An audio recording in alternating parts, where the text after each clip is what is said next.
What's the easiest choice you can make? Window instead of middle seat? Picking a vendor who sends a great gift basket? Outsourcing business tasks you hate? What about selling with Shopify?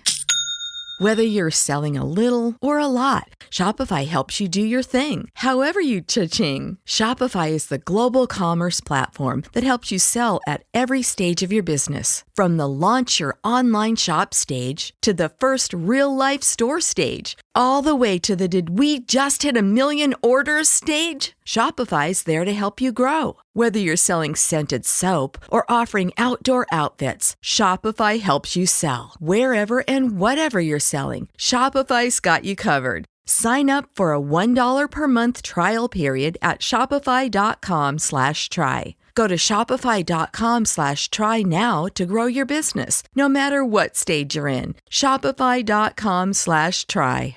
Gas mark 1, 2, 3, 4, 5. I'm gonna cook a meal that's gonna make you mine. I'm turning up the oven, now we're ready to roast. When you touch me, honey, you'll love it the most. Come on and put me in a loving stew. Welcome to another Britflix.com podcast. My name's Stuart Wright, and today's guest is Colin McCracken. Welcome to the show. Thank you very much indeed, Stuart. It's lovely to be with you this evening. If I introduce you how I understand what you do, and then you can correct me and or fill in the blanks. So I know you as the host of Gothic Book Club, which I saw through Instagram. And you've also got a Substack sort of going into more detail about that stuff. And for me, as I see you, if this is not too bold a thing to put on you, I just see you as a champion of the weird and the eerie in literature. And every time I see one of your videos about a book you're focusing on, I feel like you're one of the best adverts for just books themselves, let alone Gothic. You give a life to what the pleasures are of reading that's really sort of infectious, is how I see what you do.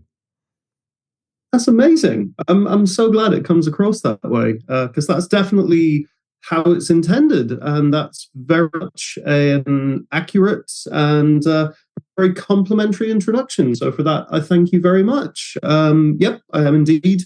I don't know. Is it book blogger, bookstagrammer? I'm not sure. Either way, I've been sort of enthusiastically talking and writing about culture in different forms for almost 20 years now. Okay. So since the early sort of Netscape days of the internet, there was always some form of website or blog or, place that I was contributing to in some way.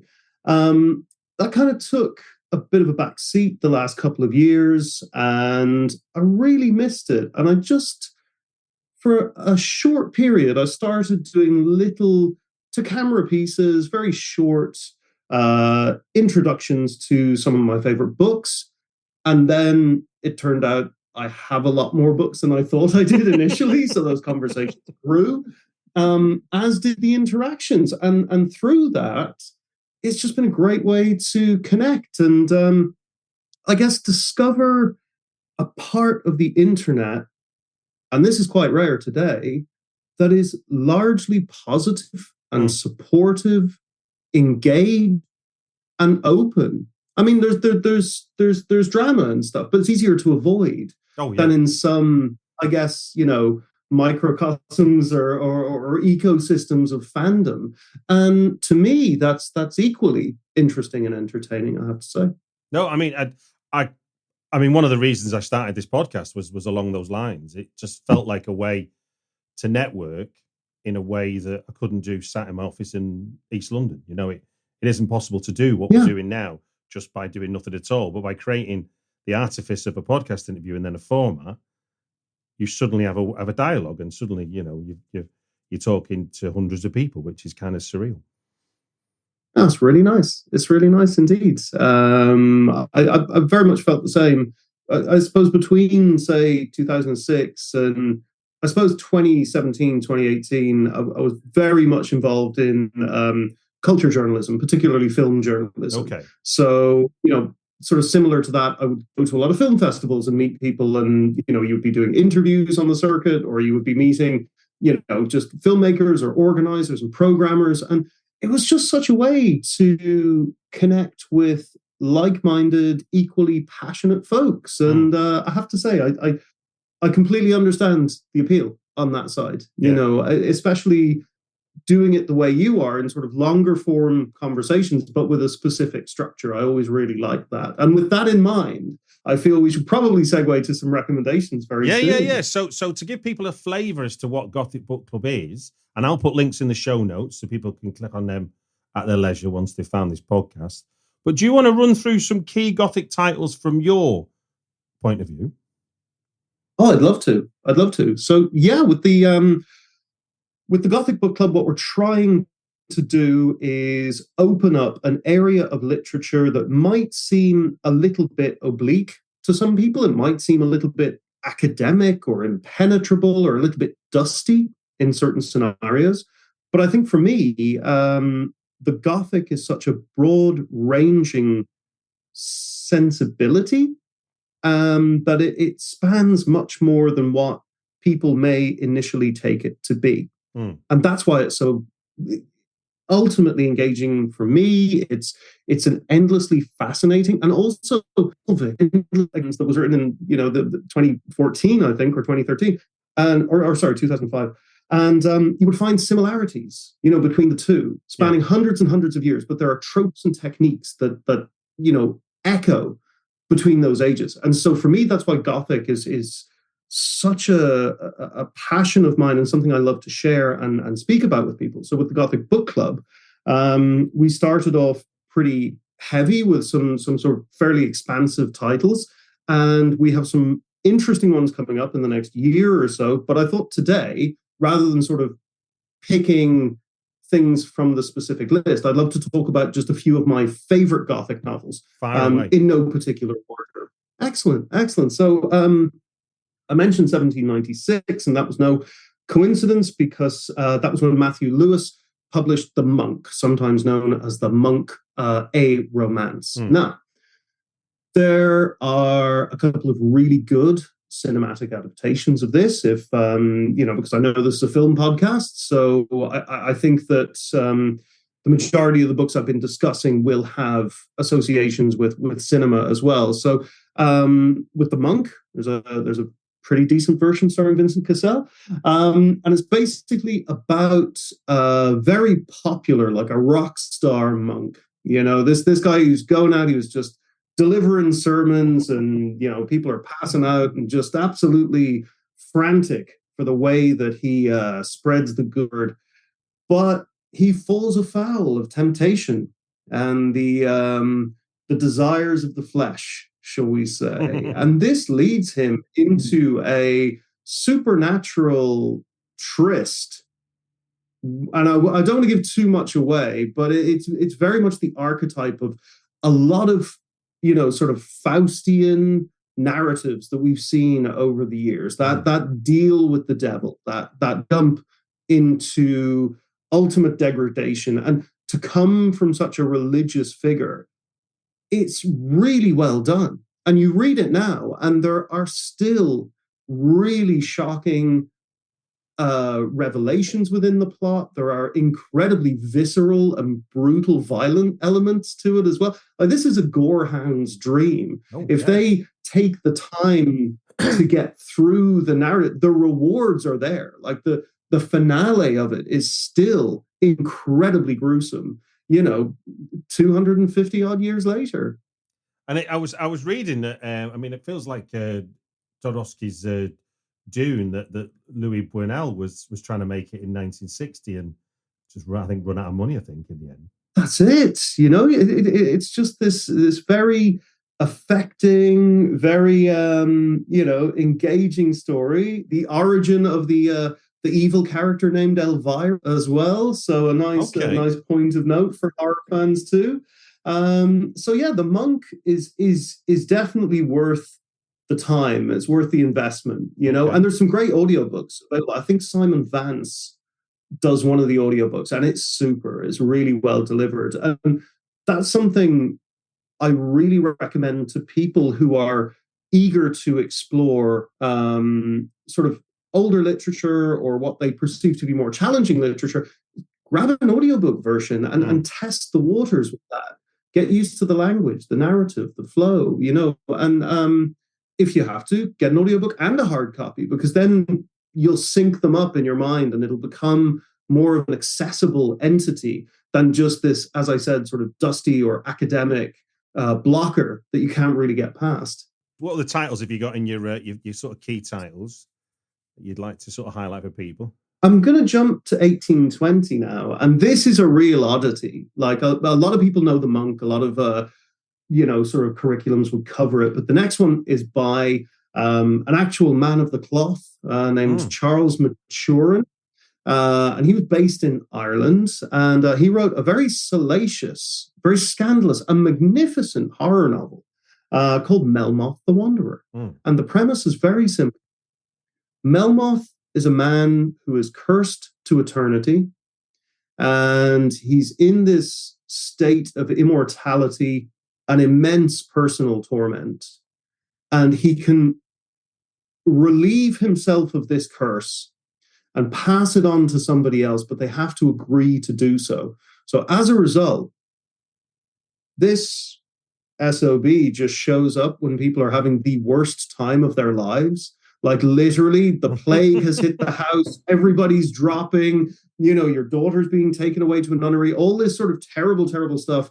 And then Melmoth will sort of knock on the door, going, "Hey, things are pretty tough right now. Might have a solution for that." And it's about how all of these different stories come together. But it's fantastic because it's not only so well delivered and structured, and it's engaging. It's funny. It's violent.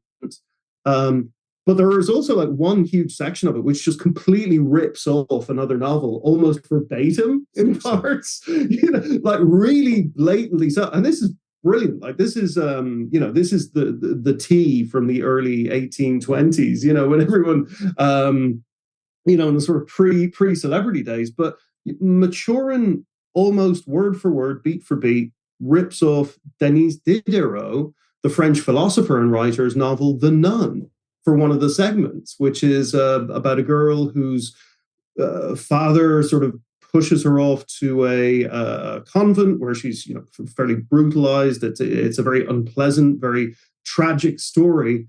And Maturin was like, yeah, I like that. I'm going to stick it in here. Sort of in the center part of the book. Obviously, the church didn't respond very well to this because it's he was obviously out in the west of Ireland in his little vicarage or whatever, and he was a pretty horny dude by what we can gather, from the story. So this didn't go down well with the clergy at all. And he was removed from his post fairly quickly and demoted, I believe, quite significantly. But Maturin is definitely one to explore. He's one of the lesser known of the Gothic writers, and a little uncelebrated because I feel his use of narrative and approach has been greatly adopted since. Okay. And I could almost say the same for my next author as well. And this is a real, oh my gosh, this one blew my mind. This is a book by a guy called William Hope Hodgson. It was written in 1908, and it's called The House on the Borderland. House on the Borderland. And this is just a proto-psychedelic masterpiece. Alan Moore wrote a fantastic introduction to a revised edition, which is available through Swan River Press. They're a small independent publishing house in Ireland, and they do great work at unearthing all of these old treasures by Bram Stoker and Sheridan Le Fanu, and they celebrate a lot of great underrepresented writers from history, particularly books written by women over the last 200 years or so. And they're all sort of tangentially horror or gothic or uncanny or occult. So very, very interesting avenue to explore. So again, Alan Moore is a big celebrant of this book, and I guess there's an Alan Moore seal of approval, isn't there? H.P. Lovecraft was a fan, and big fan, and apparently Terry Pratchett, that was his big bang moment into being a fan of sci-fi and fantasy, was reading that book. That is very true. That is very true, and all Lovecraft can be a bit questionable sometimes, but you can't argue with the fiction. The fiction is great. And Pratchett and Moore, that's a good gang to be in, really. You know, if they're coming out and going, yeah, this is it. And you can see why, because it's set in the west of Ireland, in this very desolate part of the west of Ireland, near the Burren. Kind of looks like the moon. It's got all these like limestone flat surfaces, and it's a really bizarre place. And I lived literally within walking distance from William Hope Hodgson's house, where this all came together. He lived in the sort of vicarage beside the local church there, where his family were sent on missionary work, which basically meant, like, you know, convert the heathen locals, you know, for want of a better expression.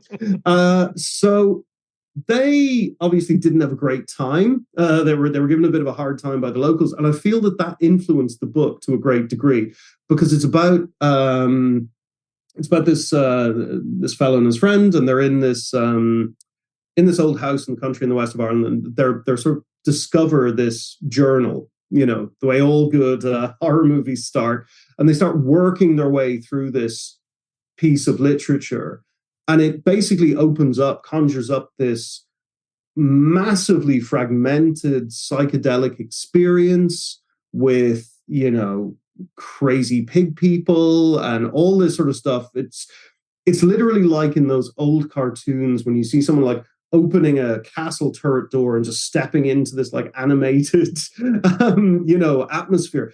It's incredibly fun. What do you think is fueling that sort of that? I mean, psychedelia. I mean, we don't own it as a 20th century word, but it feels like something that's born out of modern pop culture, not something that the start of the 20th century. Yeah. Completely. And it actually, because it was 1908, it sort of predates the fascination of spiritualism, which would have been like, you know, well, I guess it's crosses over a little bit with it. I think what fueled a lot of novels at that particular time was science, and the development of science, and the sort of analysis of the world in a way in which it had not been assessed before, because everything was so tied into religion for so long. Like every worldview or world theory was associated with some sort of dogmatic or religious view. And for the first time, science was really getting the sort of kudos and attention it warranted. And I think this was fertile ground for writers to just go wild with. I mean, as you said, Lovecraft was a big fan, particularly I think it's called The Wreck of the Glencarrig. Is one of his books. Also, Carnacki, The Ghost Finder, is a great one by Hodgson. You know, like just a really good dude. Read into him. There's a great passage. I don't know if you know the book. There's a writer, contemporary English writer called Edward Parnell, who wrote a fantastic book called Ghostland, In Search of a Haunted Country. Cannot recommend this enough. It's think of psychogeography mixed with a family memoir and a comprehensive history of all the best horror movies and books you've never heard of. Jesus Christ. Absolutely brilliant stuff. The audiobook's great. He's online, he's on Twitter and stuff. He's a super nice guy. I used to interact with him a little bit when I was still on Twitter. And highly recommended. So Ghostland, In Search of a Haunted Country by Edward Parnell. And that's where you'll find out a lot more about William Hope Hodgson and how he started a fight with Harry Houdini. And I'll leave that as the cliffhanger for that one. Now you're gonna take us into the 21st century for your fourth example. I think so. Yeah, I think so. It would be remiss not to mention this book, because, you know, if we're going to jump into films that have changed my life and influenced my life in a great way, and I think this is the key book that showed me a whole new aspect to reading. Really? And this is going back completely. I think it originally came out in 2005. I didn't pick up a copy till like 2008, maybe 2009, whenever the English translation came out. I was going to say, yeah, it's 2004 in Spain, and then it's 2008, the end of 2008 in USA, and then 2009 UK. So I don't know. That sounds about right. Late 08, early 09 sounds about right in terms of picking it up. So I remember I was carrying that brick around for ages. It's a hefty book. It's about 1,100 pages or 1,200 pages. And I don't know if I'd read anything that big before. It scares me just by thinking about it. I mean, that's one of the... Yeah, I suppose one way to look at it is it was originally supposed to be 5 books. So Bolaño wanted to publish these as a series of books. And then he very tragically passed away at the age of 50, 20 years ago last month, I believe. And yeah, just does it read that way then? Does it read like 5 books, or does it? Well, so I'll mention what the book is first of all. So the book that we're referring to, yeah, I know we just started diving into the author, but that's very easy to do. So the book is 2666, which I refer to as 2666 because he does talk about it as a year in a different book called Amulet. So 2666 by Roberto Bolaño. And I first heard of this, it was through Chuck Palahniuk. He used to have a great blog back in the 2000s, the Fight Club author of Haunted, Survivor. He used to have a great blog. And I was a miserable sod for most of my 20s. And I remember he posted this blog saying, this is the most depressing book ever written. And I was like, I'm in.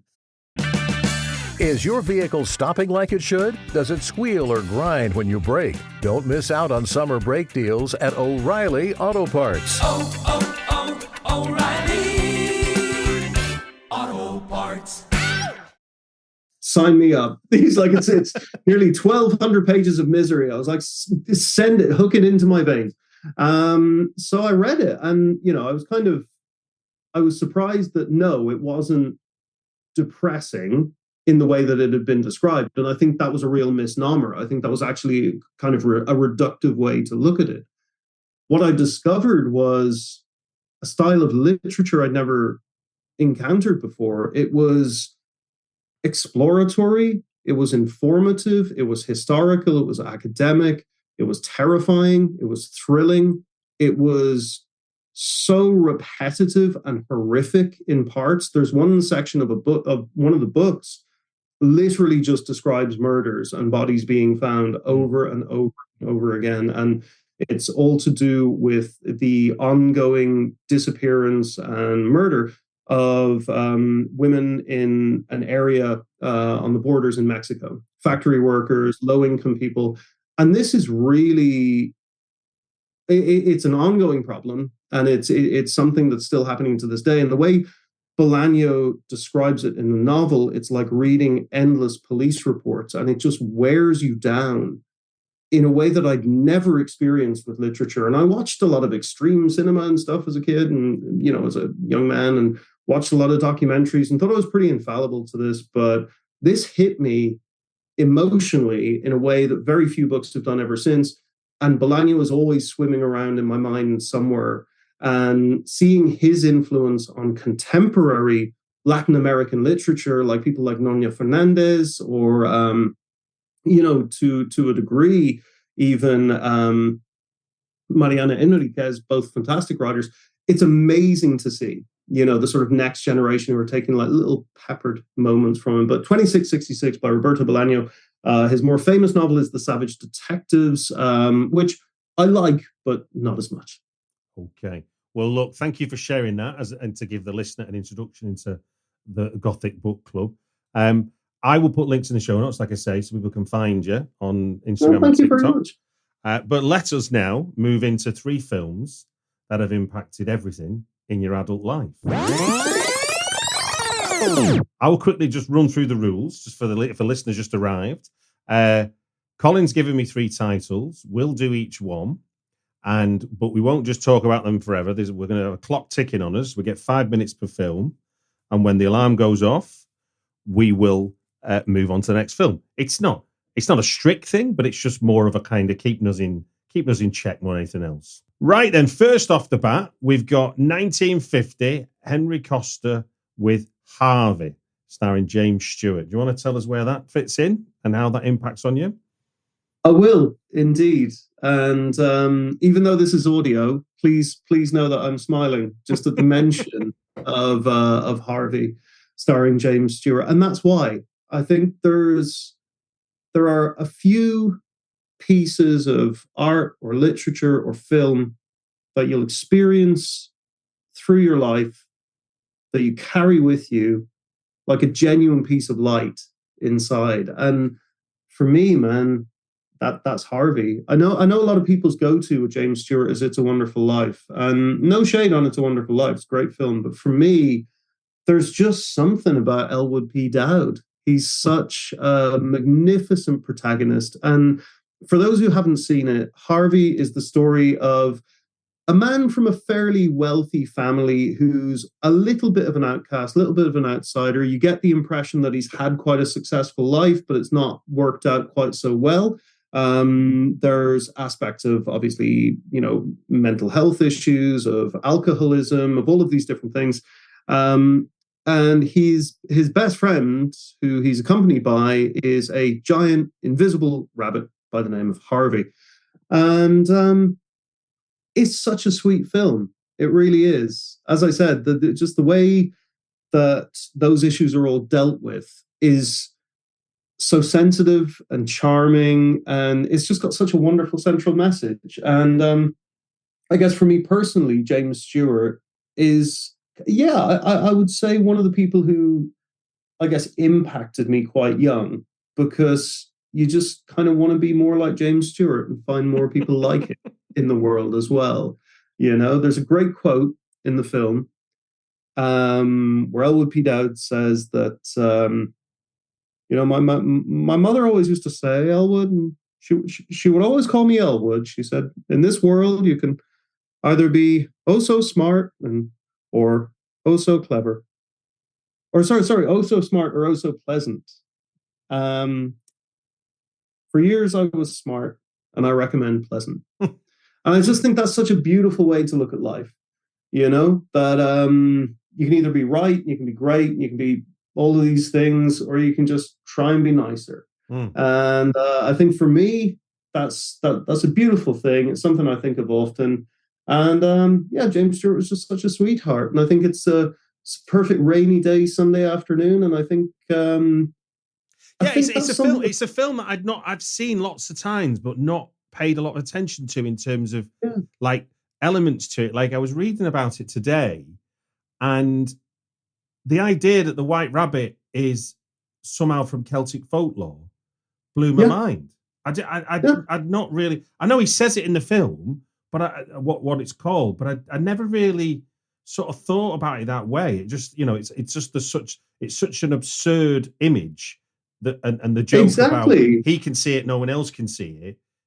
Is all that I've really in some senses. That's it. It's based on the Irish concept of a puka. So P-U-C-A in Irish, or I think it's spelled P-O-O-K-A, possibly in the film or the script. But yeah, that was it. Like Mary Chase, who wrote the play, she was well up on that kind of thing. And James Stewart, of course, did the play on Broadway for years as well. Interestingly, he did the play before the film. He did a week when the guy was on holiday. The guy was playing it was on his vacation. And so for prep, he did a week of it. And then 20 years later, he was on Broadway doing it. That's amazing. I would love to have seen that. And my other little snippet that I found out is that somebody says 6 foot rabbit, and he says 6'3.5". Let's deal with facts, as he says. And in fact, James Stewart is 6'4", and the rabbit in the film is 6'8". But the line is from the play, and they never changed it. That's amazing. I really like that. I didn't know that. Thank you for sharing. That's my excellent pleasure. Stuff. So yeah, that's Harvey. Definitely one to dive into, and I think perfect timing. Perfect timing. Right then, moving swiftly along into the 70s for Nick Rogue's masterpiece from 1973, Don't Look Now. Where are you seeing this first time? What's the impact this has on you? I'm seeing this far too young, and the impact is immeasurable. But Don't Look Now is, to me, one of a handful of perfect films, and I think, having seen it regularly over the space of like 25 plus years and watching it at different stages, from like adolescent, young adult, to someone who's comfortably approaching middle age editions. You know, if you watch Don't Look Now as someone who's very young, you're responding to the overtly horrific elements. You're responding to the sort of ascending sense of fear that Rogue created within that film.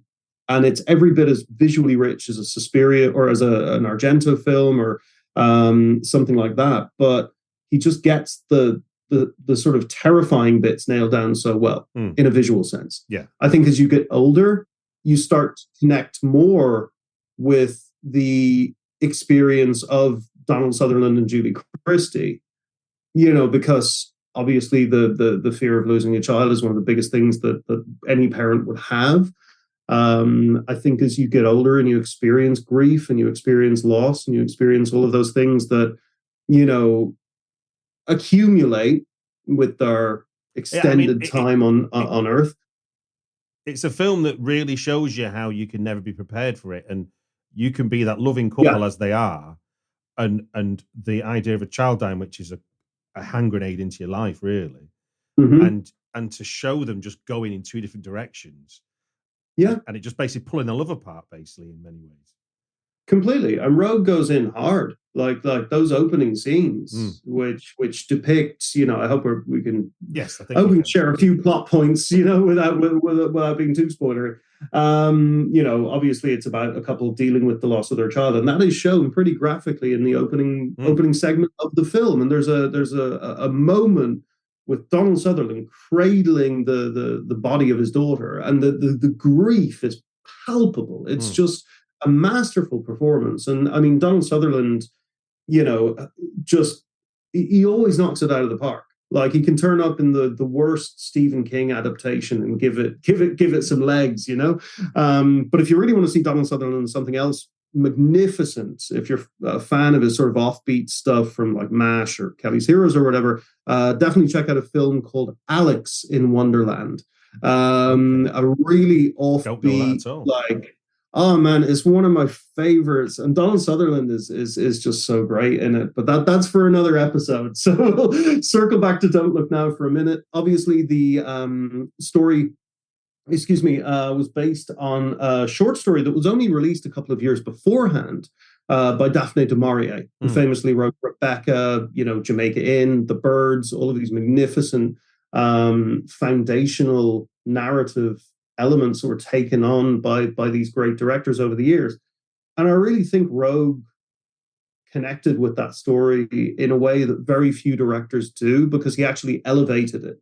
You know, he took the concept, he took the story, and he made something even richer and grander from it. But Don't Look Now is just such a fascinating exploration into grief, and one of the earliest, you know, were they actually getting up to what they're getting up to in some of the more intimate scenes. There was a lot of speculation over that for many years as well. But absolutely superb movie, visually beautiful, terrifying, heartbreaking, unforgettable. And I think the way that's impacted my life is that, you know, solidification of needing something enriching and valuable from the culture that I connect with. You know, and that's really what Don't Look Now does. It sort of addresses a richer desire for narrative and visual satisfaction. And I love the way that two people can be a believer and a non-believer and almost go in the opposite directions on those fundamentals in their life through the grief. Like what? And I love that. You know, someone looking for answers will find belief, and someone who doesn't understand why they're being punished loses their faith and belief. It's like, I mean, that's it is such a rich telling of a story, because, you know, these are internal things, and to be able to get that across visually in a film is a really powerful thing to do.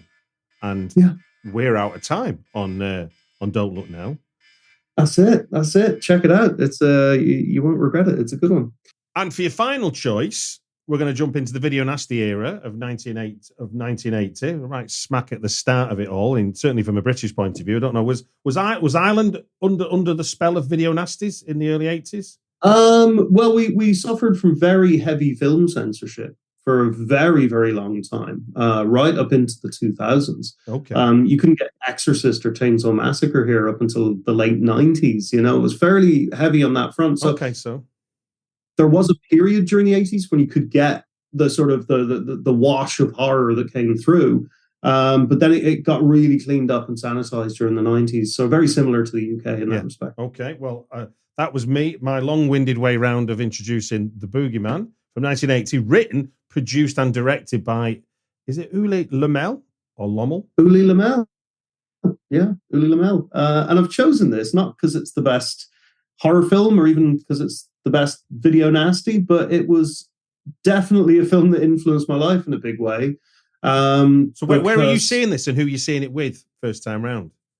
I first saw it as part of my, teenage mission to get everything off the DPP video nasties list and watch them all, not even in succession, but just to get them all. Yeah. I suppose that's what we did before Pokemon, wasn't it?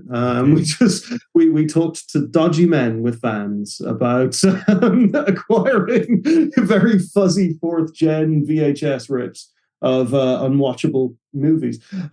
So yeah, I saw it as part of like my early years were just, it was horror, from kind of the late 80s, early 90s onwards. And I saw it and I didn't think much of it. And then about 10 years ago, I was writing for a lot of horror magazines. I was working on a couple of, film bits and pieces. Yeah. And somebody got in touch and they basically said, we want you to work on a Boogeyman remake. And I was like, all right. And I ended up working with Uli Lamel for years on a number of projects that never materialized. Traveled the world with him, had a ton of fun, and got an insight into what a true... I mean, Uli was a punk rock genius. He was great. Like, he's lambasted for all of these terrible Lionsgate serial killer films that he made, but when you hear the stories behind it, it was like, right, so that's why it didn't work out, But Uli was brilliant, very, very sorely missed. He passed away in 2018, and like 2017. Gosh, the years are getting on. But yeah, The Boogeyman is a film with a rich and interesting history. It's got some great surrealist imagery, the sort of the S&M themed killer coming to life in the mirror. It's got John Carradine chewing a lot of scenery, and the wonderful Susanna Love, who was Uli's wife at the time. Boogeyman 2 warrants a mention as well, because he got given a ton of money to make a follow-up, and made a follow-up of basically him and his butler having endless conversations of why they don't want to make Boogeyman 2, and then just cut loads of the first film into it. And I believe so. It's remarkable, great fun. But yeah, Uli was a huge factor in my life for many, many years, as I said, creatively and professionally. So when you say work on it with him, what were you doing? What work was you doing with Uli? Well, I wrote a remake for him, for starters. I wrote a subsequent TV show for him. I was on set for most of the Boogeyman remake. Went all of the pre-prod stuff with the TV show and a whole load of other bits and pieces. I think I wrote maybe 8 scripts for him over the course of the time we were working to. So really hammering it out, like. And it was great. It was a magnificent experience. So how do your two ships pass each other in the night and become collaborators? Well, I was working on a film, which also never materialized. This happens way more often than I initially thought, I know. I'm a screenwriter. I know exactly. Oh, right. So you know the pain. Yes. I was working on a film called The Profane Exhibit. I don't know if it ever came out, but this had a whole load of genre directors involved, like Ruggero Deodato and Nacho Dongo and all of these people. I'm not sure if I pronounced his name right. It's 10 years ago. I can't remember all of the details. But this was put together by this, like, I'm going to say a Walter Mitty figure, to be generous. There's a lot of them in the film industry. There's quite a number of them. Yeah, I've met quite a few. So yeah, this guy basically, I'll keep this brief. He was sending me off on all these wild goose chases with projects, and one day he calls me up and says, "Look, I've got Uli Lamel on the phone. He wants to, he needs a script writer, and I thought you'd be a good fit for it." So he put me forward to it, and I wrote him something. I never heard from him for like 6 months, and I wrote back and I said, "Hi Uli, did you like it?" You know, and he was like it? We shot it. Come and see. We're in the editing room. And that's how Boogeyman tied in with everything else. So we'll wrap that one up there. Well, look, thank you very much for sharing your the 4 books that sort of introduce as an introduction to the Gothic Book Club, and your 3 films, HARVEY, Don't Look Now, and The Boogeyman. And it just gives me to say thank you very much for joining us on the Britflix podcast. It's been my pleasure, Stuart. Thank you very much indeed. And looking forward to listening back in to future episodes as well. So thanks once again for having me. Come on and put me in a loving shoe, and let me rock you like you want me to. 'Cause now the roots are clean and we've had our fill. You put on the coat and I'll get the bill. This is a love story and I'm singing to you. Me and my baby loving in the rockin' stew. Come on and put me in a loving stew. Let me rock you like you want me to,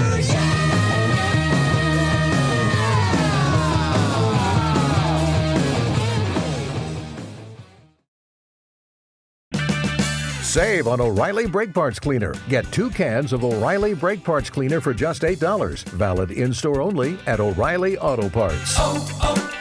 O'Reilly Auto Parts.